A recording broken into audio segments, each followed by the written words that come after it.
사랑과 은혜가 충만하신 하나님, 감사와 찬송과 영광을 올려드립니다. 거룩한 주일 각자의 자리에서 주님 앞에 나아가 찬송과 경배를 드립니다. 주님께서 창조하신 우주 만물과 천군과 천사들도 소리 높여 주님의 이름을 높여 드립니다. 이 예배를 기쁘게 받아주시고 주님의 그 빛난 얼굴을 저희에게 비추어 주옵소서. 이 시간 성령 하나님께서 우리와 함께하여 주시길 조용히 간구합시다.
은혜와 사랑의 하나님, 가을이 깊어가는 10월의 아름다운 계절에 그동안 지쳤던 저희 몸과 마음을 위로해 주시고 새롭게 활기를 얻을 수 있도록 발걸음을 주님 앞으로 인도해 주시고 주님을 찬양하며 예배하게 하심에 감사와 영광을 드립니다.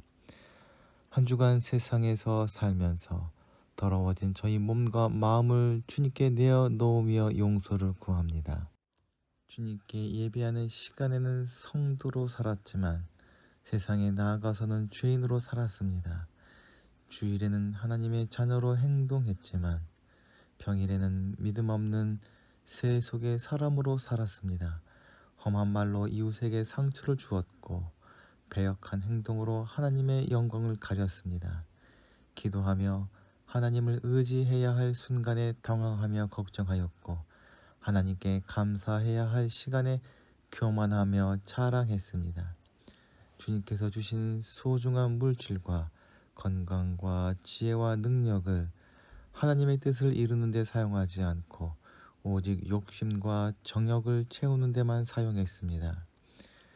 이처럼 저희 행위에는 성도로서의 구별된 모습이 보이지 않았습니다. 주님, 이 모든 죄를 내어 놓사오니 불쌍히 여기시사 용서하여 주옵소서. 나라와 민족과 위정자들을 위해 기도합니다. 대통령에게 여호수아와 같은 지도력을 주시사 하나님이 주시는 지혜와 총명함을 더하여 주시어 이 민족이 하나님이 예배하신 바른 길로 갈 수 있도록 함께하여 주시옵소서. 조금씩 코로나로부터 빠져나가 활기를 찾아가고 있지만 장기화되고 있는 경기 침체와 물가 상승으로 모두가 힘들어하고 있습니다. 이 땅에서 살아가는 것으로 고통받는 자들이 없도록 축복하여 주옵소서. 감사가 넘쳐나고 하나님을 찬양하는 소리가 가득한 나라 되게 인도하여 주시옵소서. 저희의 연약함을 아시는 하나님, 인간의 능력에는 한계가 있음을 깨닫게 하시고 은혜의 의지에서 살 수밖에 없음을 절감하게 하시옵소서. 물질의 궁핍함으로 생활에 어려움이 있는 성도들이 없게 하시고 육신의 질병으로 고통받는 이들에게는 치유의 역사가 있게 하여 주시며 심령이 아파하는 이들에게는 새 소망이 넘치게 하여 주시옵소서. 주님과 동행하며 살아가길 소망하는 이해한 공동체 식구들을 위하여 기도합니다. 예배하는 이 시간, 세상에서 받은 고난과 어려움을 하늘의 은혜로 씻어주시고 하늘의 감사와 소망으로 채워주시옵소서. 지금까지 인도하신 하나님을 찬양할 때에 저희 가운데 임재하여 주시옵소서. 말씀을 나눌 때에 위로를 얻게 하시고 세상을 감당한 지혜를 받게 하시옵소서. 아울러 땅의 기름진 복으로 채우시사 나누며 베푸는 삶을 살아갈 수 있게 하여 주시옵소서. 주님이 세우시고 인도하시는 문봉 책방소가 더욱 커져서 하나님의 뜻을 이루는 귀한 기업이 되게 하여 주시옵소서. 판매하는 빵에 아무런 문제가 생기지 않게 해주시어 찾아온 모든 사람들에게 기쁨이 되게 하여 주시며 운영하는 모든 이에게 건강과 만족을 더하여 주시사 감사함으로 세상과 하나님을 섬기게 하여 주시옵소서. 우리 구주 예수 그리스도의 이름으로 기도하옵나이다. 아멘.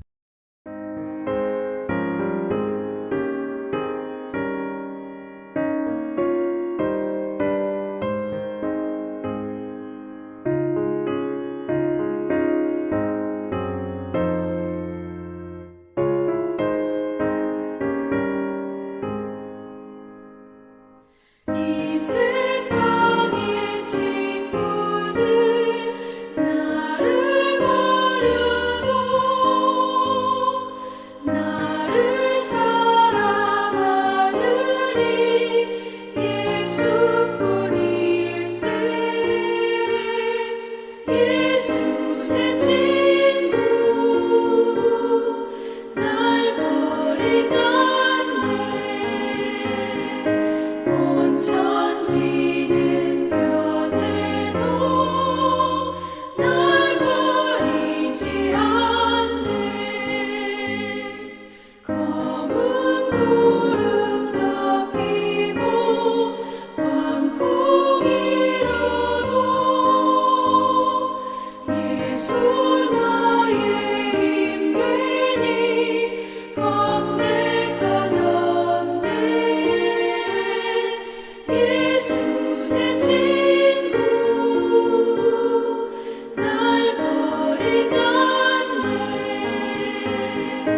온 천지는 변해도 날 버리지 않네.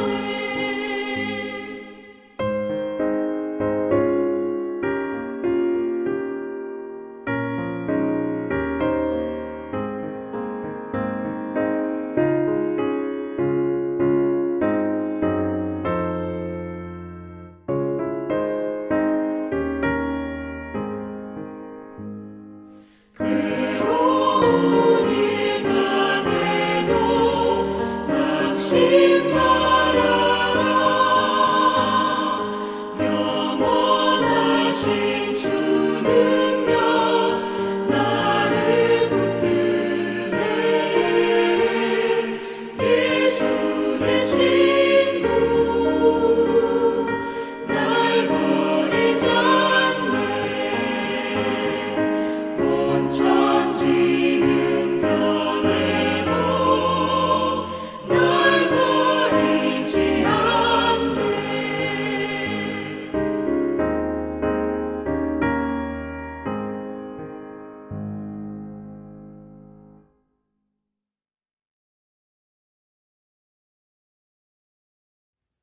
오늘 저희에게 주시는 하나님의 말씀은 누가복음 18장 1절부터 8절까지의 말씀입니다. 예수께서 그들에게 늘 기도하고 낙심하지 말아야 한다는 뜻으로 비유를 하나 말씀하셨다. 어느 도시에 하나님을 두려워하지 않고 사람도 존중하지 않는 어떤 재판관이 있었다. 그 도시에 과부가 한 사람이 있었는데 그는 그 재판관에게 줄곧 찾아가서 내 적대자에게서 내 권리를 찾아주십시오 하고 졸랐다. 그 재판관은 한동안 들어주려고 하지 않다가 얼마 뒤에 이렇게 혼자 말하였다. 내가 정말 하나님을 두려워하지 않고 사람도 존중하지 않지만 이 과부가 나를 이렇게 귀찮게 하니 그의 권리를 찾아 주어야 하겠다. 그렇게 하지 않으면 그가 자꾸만 찾아와서 나를 못 견디게 할 것이다. 주께서 말씀하셨다. 너희는 이 불의한 재판관이 무엇라 말하였는지 귀담아 들어라. 하나님께서 자기에게 밤낮으로 부르짖는 택하신 백성의 권리를 찾아주지 않으시고 모른 체하고 오래 그들을 내버려 두시겠느냐. 내가 너희에게 말한다. 하나님께서는 얼른 그들의 권리를 찾아주실 것이다. 그러나 인자가 올 때에 세상에서 믿음을 찾아볼 수 있겠느냐. 아멘.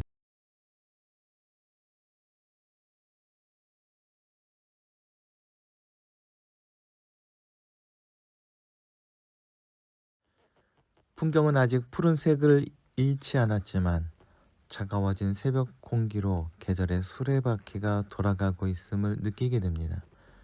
생명의 순환을 위해서 끊임없이 계절은 변화해야 하지만 영혼의 생명을 위해서 우리의 신앙생활은 변하지 말아야 할 것입니다.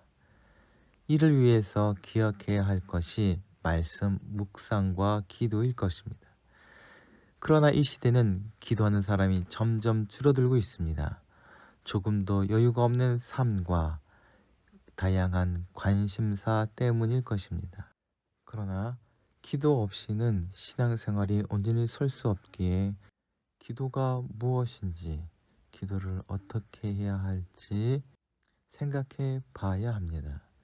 이제 오늘 본문을 통해서 그리스도인의 기도에 대해서 주님께서 하신 가르침을 나누면서 우리의 기도를 올바로 세워 보도록 합시다. 그리스도인이 아니더라도 우리 민족은 기도를 매우 중요하게 생각했습니다. 우리 할머니들은 정화수 한 그릇을 떠넣고 천지 신명에게 가족의 안위를 빌었으며 또 불교도들은 불상 앞에서 절하거나 사찰 지붕에 올릴 기와장에 본인과 가족의 이름을 써서 건강과 안녕을 기원했습니다. 이제 대학 수학 능력 시험이 한 달 정도 남았습니다. 이맘때면 경상북도의 팔공산 갓바위에는 전국에서 수만 명이 넘는 학부모들이 모여든다고 합니다. 해발 850m 되는 팔공산 관봉 아래 위치한 관봉 석조 열의 좌상에게 자녀의 합격을 기원하기 위해서입니다. 이렇게 기도하는 이유가 이 불상의 머리에 두께 15cm, 지름 180cm의 박사모 모양의 널쩍한 돌판이 얹어 있어서 자녀들의 대학 합격에 영험할 것이라는 생각을 주기 때문이라고 합니다. 한민족의 피 속에 흐르는 샤머니즘의 기복 신앙으로 인한 간절한 기도와 기독교의 기도는 모양은 비슷해 보일지 모르지만 그 시작이나 내용은 전혀 다릅니다. 교회에서 기도의 중요성은 따로 설명하지 않아도 모두 공감하는 바일 것입니다. 유명한 기도의 사람 E.M. 바운즈는 그의 저서인 기도의 능력에서 오늘날 교회가 진정 필요로 하는 것은 보다 나은 기계 문명이나 새로운 조직이나 신기하고 기발한 방법도 아니다.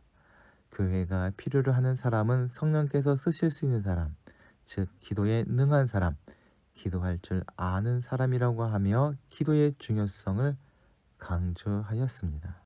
기도에 대해서라면 유대인의 열심도 뒤지지 않을 것입니다. 예수님 당시 유대인들은 기도에 힘썼는데 무엇을 어떻게 기도할지에 대한 지침은 율법에서 찾았습니다.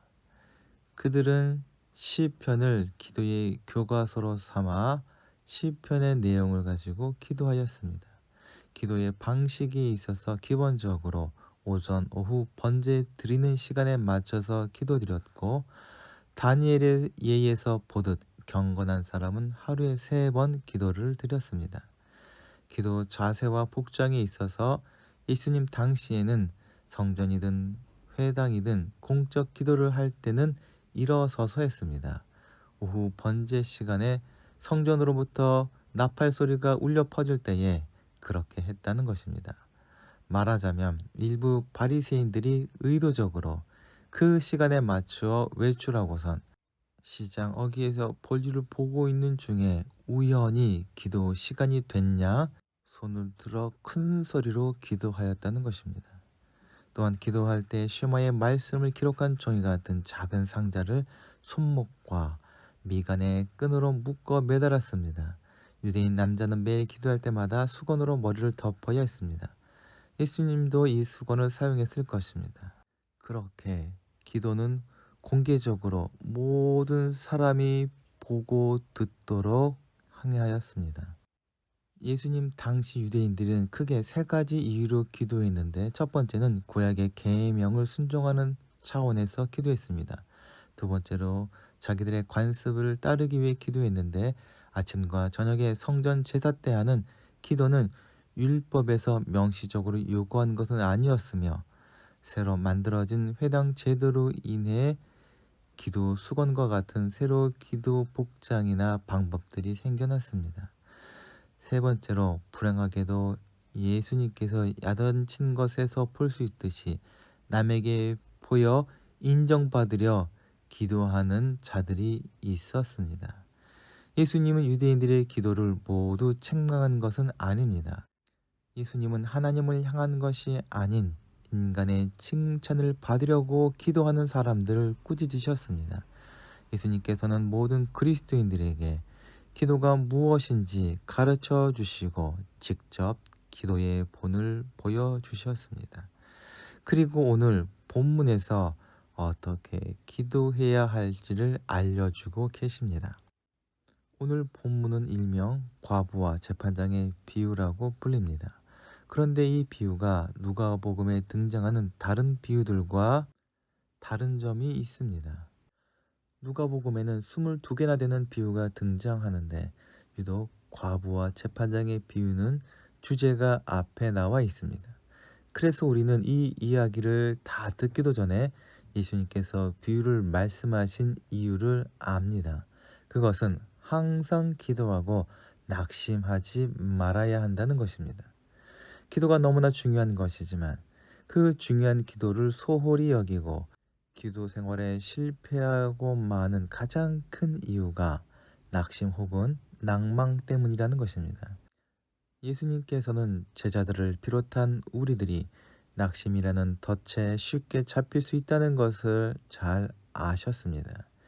이 이야기를 하시는 예수님은 지금 제자들과 함께 고난을 받으시고 죽으시기 위해서 예루살렘으로 향하여 가고 계셨습니다.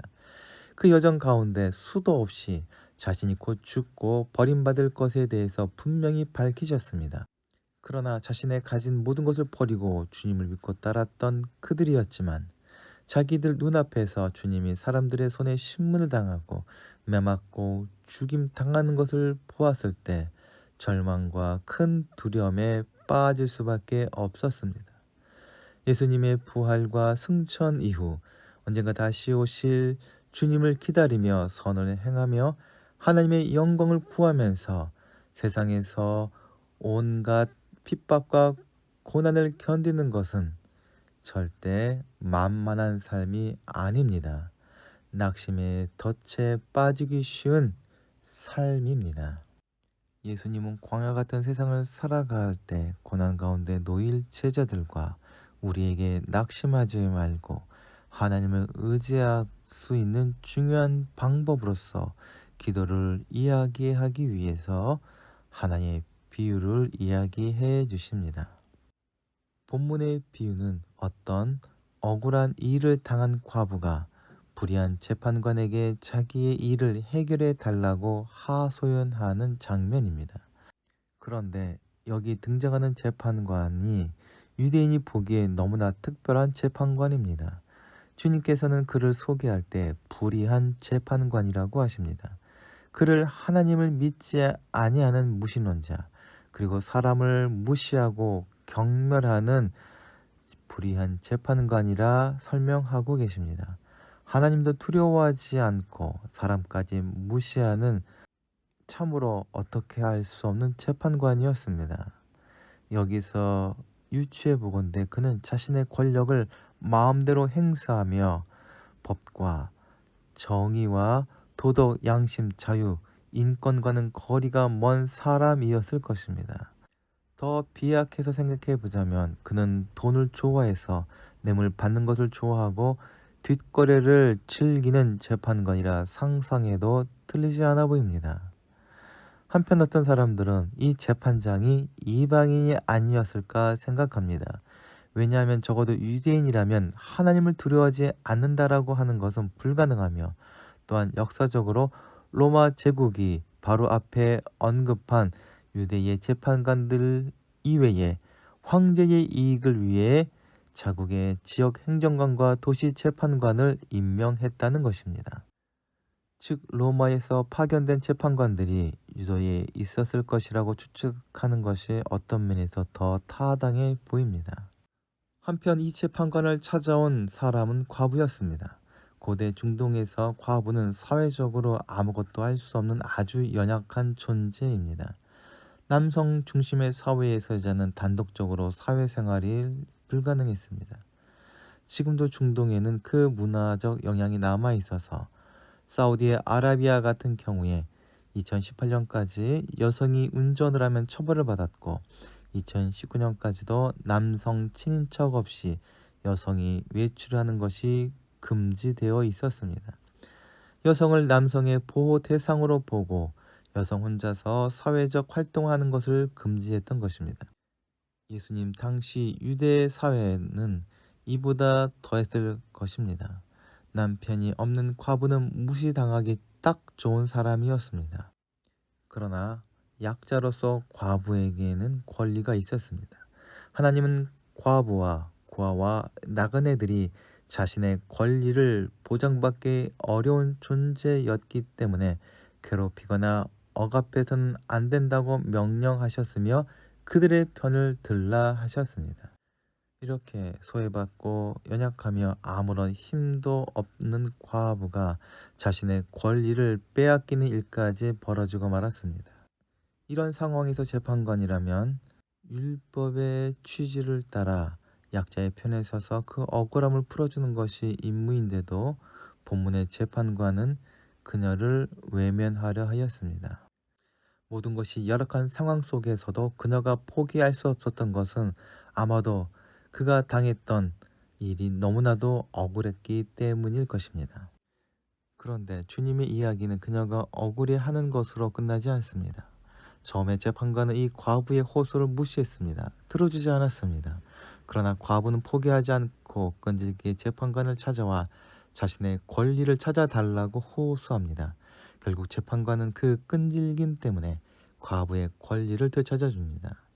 5절에 보면 재판관이 과부의 청을 들어주려고 마음을 먹으면서 그가 자꾸 찾아와 나를 못 견디게 할 것이다 라고 말을 하는데, 이 말을 원어로 보면 나에게 수치를 줄 것이다 라는 의미로도 해석이 됩니다. 재판관은 자기가 손해를 볼 것을 우려해서 자기의 명예가 더러워질 것을 걱정해서 과부의 청을 들어줍니다. 그녀는 절대로 포기하지 않고 재판관에게 끈질기게 호소함으로 빼앗겼던 자신의 권리를 찾게 됩니다. 주님은 그녀가 원래 성격이 집요하다거나 절대 포기하지 않는 불굴의 정신을 가졌다고 하지 않으셨습니다. 그렇다고 해서 그녀가 재산이 많다거나 언변이나 능력이 출중하다고 하지도 않으셨습니다. 그녀가 재판관을 움직일 수 있었던 그 힘은 아이러니하게도 억울함이었고, 그 억울함을 풀어줄 수 있는 사람이 불의한 재판관 한 사람이었다는 사실을 깨달았기 때문입니다. 이 과부의 모습이 바로 그리스도인의 모습입니다. 초대교회 이래로 그리스도인으로 살아간다는 것은 고난의 길을 걷는 것을 의미합니다. 그리고 그리스도인들이 그 고난 가운데서 자신들을 건져줄 수 있는 유일한 사람이 하나님뿐이며 하나님의 도우심을 구하는 방법은 기도였습니다. 그리고 너무나 다행스러운 것은 하나님은 불의한 재판관이 아니시고 우리를 사랑하시며 구원하시는 분이라는 사실입니다. 그리고 이 진리를 깨닫고 삶으로 살아내는 것이 바로 믿음이요 신앙입니다. 불의한 재판관 이야기를 마치신 주님께서 현대를 살아가는 우리들에게 간절한 당부의 말씀을 이어가십니다. 그것은 이 땅에서 생명을 보존하고 생명의 길을 온전히 걸을 수 있는 유일한 방법입니다. 앞서 말한 바처럼 세상을 살아갈 때에 믿음을 지키고 신앙인으로 살아가는 것은 너무나 어려운 일입니다. 초대교회 당시 그리스도인들은 핍박과 순교의 위협 속에서 자신을 그리스도인이라 선포하며 살아가야 했습니다. 너무나 억울하고 절망적일 수밖에 없는 상황이었을 것입니다. 그런 제자들에게 예수님은 고난 속에서 자신의 억울함을 하나님께 호소하는 기도야말로 믿음의 기도라고 말씀하십니다. 환난 날에 나를 부르라. 내가 너를 건지리니 내가 나를 영화롭게 하리라는 시편의 말씀처럼 기도는 고난 가운데 능력을 보여줍니다. 이러한 기도가 중요한 것은 기도라는 행동보다 신앙인들이 고난을 받을 때에 하나님을 기억하고 바라보는 태도 때문입니다. 주님께서 말씀하시는 기도란 관습에 의한 기도나 자신을 돋보이기 위해서 하는 기도가 아니라 하나님을 기억하는 자의 기도입니다. 사실 당신의 백성이 고통 가운데 부르짖는 기도를 들으시겠다는 하나님의 약속을 마음속 깊이 신뢰하고 기억하는 자는 고난의 순간에 바로 하나님을 찾고 하나님께 간구합니다.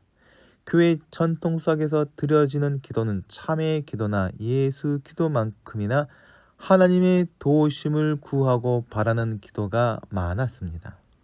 그런데 예수님께서 이런 이야기를 굳이 하시는 이유가 무엇 때문입니까? 고난당할 때 기도하는 사람이 의외로 적기 때문입니다. 기도한다 할지라도 곧 중단하는 경우가 많기 때문입니다. 왜 고난당할 때 끈기 있게 기도 드리기가 쉽지 않을까요? 원인은 오직 하나입니다. 하나님을 완전히 믿지 못하기 때문입니다. 하나님을 믿지 못하기에 혼자 힘으로 고난에서 빠져나가고자 노력하다 실패하고 그래서 낙심하고 분노할 때가 많습니다. 고난 속에서 끈기 있게 기도한다는 것은 그의 온 몸과 마음이 하나님을 향하고 있다는 증거입니다. 하나님을 믿는 것은 머리가 아니라 마음에서 생겨나기 때문입니다. 따라서 고난 속에서 드려지는 기도는 하나님의 은총이요 사랑의 열매입니다. 아울러 현대 신앙인들은 초대교회 성도들보다 더 큰 신앙의 위기 속에서 살아갑니다. 현재 신앙인으로 살아갈 때에 핍박과 순교를 두려워야 할 필요는 없습니다. 그러나 신앙인으로 살아간다는 것은 더욱 어려워져 갑니다. 여유로운 삶을 위해서 많은 재물을 필요로 할 수밖에 없는데 돈이 주는 편리함과 달콤함은 하나님을 잊어버리게 하고 멀리하게 하며 신앙생활을 소홀히 하게 만드는 경우가 많습니다. 아울러 그 돈을 벌기 위해서 현대인은 더 많은 시간을 투자하고 열정을 쏟아부을 수밖에 없기에 말씀을 읽고 기도할 시간도 부족해지는 것은 당연합니다. 그래서 인자가 올 때에 세상에서 믿음을 찾아볼 수 있겠느냐라고 하신 주님의 말씀은 세상의 달콤함에 취해 잠들어 있는 일부 신앙인들을 깨우는 하늘의 나팔 소리입니다. 억울한 일로 한 맺힌 과부는 재판관이 마음을 움직일 것이라는 믿음을 포기하지 않았습니다. 하물며 그리스도인들은 하늘의 아버지에 대해서 믿는 것은 너무나 당연한 것입니다. 그리고 하나님을 믿는 사람들의 당연한 행동은 기도입니다. 기도란 세상을 살아갈 때에 나 자신을 믿는 것이 아니라 하나님을 믿고 하나님 안에서 소망을 발견하는 신뢰입니다. 이한 공동체가 사람들 보기에 작고 약한 공동체일지 모르지만 하나님을 믿고 기도할 때에 하늘의 사명을 감당하는 하나님의 나라로 세워져 갈 수 있음을 고백합니다. 우리에게 다가오는 고난과 어려움이 낙심과 좌절의 이유가 아닌 하나님께 더욱 기도하는 동력으로 삼기를 소망합니다. 그리하여 세상의 모든 사람들에게 하나님의 사람들이 어떻게 세상을 생명으로 물들어 가는지를 보여주기를 또한 소망합니다. 함께 기도하시겠습니다. 사랑과 은혜가 충만하신 하나님, 예수 그리스도의 제자로 살아가는 것이 때로는 무거운 짐 같아 부담스러워하며 외면하고 싶을 때가 있었음을 고백합니다. 세상이 주는 미래에 대한 걱정과 돈의 달콤함으로 신앙의 길을 가는 것을 소홀히 할 때가 있었음을 또한 고백합니다. 오늘 말씀을 통해서 우리가 가야 할 신앙의 길, 제자의 삶을 새롭게 깨닫사오니 저희에게 닥쳐오는 모든 어려움들을 기도에 더욱 열심을 내는 동기로 삼는 지혜를 허락하여 주시옵소서. 기도를 통해서 저희가 하나님과 동행할 때에 세상에 하늘의 복음과 생명이 충만하게 하여 주시옵소서. 우리 구주 예수 그리스도의 이름으로 기도하옵나이다. 아멘. 함께 공동체의 고백을 하시겠습니다. 하나, 우리는 문제가 있습니다. 둘, 문제에는 끔찍한 대가가 있습니다. 셋, 하나님은 해결책을 가지고 계십니다. 넷, 그 해결책은 믿음으로 누립니다. 지금은 우리를 구원해 주신 예수 그리스도의 은혜와 하나님 아버지의 거룩하신 사랑과 날마다 우리를 승리케 하시는 성령님의 역사가 이 시간 머리 숙인 사랑하는 예한 공동체 식구들과 그 가정과 기업 위에 지금부터 영원토록 함께하여 주시길 간절히 축원하옵나이다. 아멘.